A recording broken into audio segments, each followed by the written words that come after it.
Kolkata metro app সাময়িকভাবে বন্ধ। জরুরি রক্ষণাবেক্ষণের কাজে বন্ধ এই অ্যাপটি। দ্রুত আপগ্রেডেশনের কাজ শেষ করার চেষ্টা এবং এই অ্যাপে মেট্রোর অনলাইন টিকিট কাটা হয়। আমার কলকাতা মেট্রো অ্যাপ সাময়িকভাবে বন্ধ। জরুরি রক্ষণাবেক্ষণের কাজে বন্ধ করা হয়েছে এই অ্যাপটি এবং দ্রুত আপগ্রেডেশনের কাজ করার চেষ্টা। এই অ্যাপে মেট্রোর অনলাইন টিকিট কাটা হয়।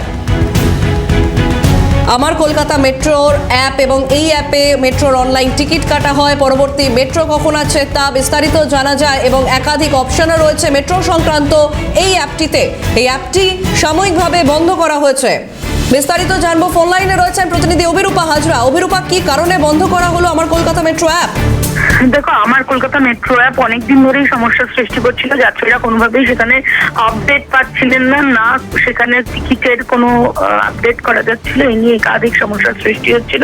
ফলত বহু কমপ্লেন মেট্রোতে জমা পড়েছিল এবং মেট্রো কর্তৃপক্ষ তারপরে সিদ্ধান্ত নিয়েছে আজকে সকাল থেকে এই আমার কলকাতা মেট্রো অ্যাপ বন্ধ করে সেটা রিকভারি করার চেষ্টা করা হচ্ছে। এবং যেহেতু টেকনিক্যাল ফল্ট, সেই কারণেই পুরো অ্যাপ এই মুহূর্তে বন্ধ করে দেওয়া হয়েছে এবং যাত্রীদের সুবিধার্থে বলা হয়েছে যার যেরকম ফ্যাসিলিটিস আছে ওর মধ্যে সেটাই থাকবে। তবে আপাতত এই মেট্রো অ্যাপটি বন্ধ করা হলো এবং পরবর্তীকালে এটিকে খুব তাড়াতাড়ি, যত তাড়াতাড়ি সম্ভব এটিকে রিকভার করে আবারও যাত্রীদের স্বাচ্ছন্দ্যের জন্য এটি ব্যবহার উপযুক্ত করে দেওয়া হবে।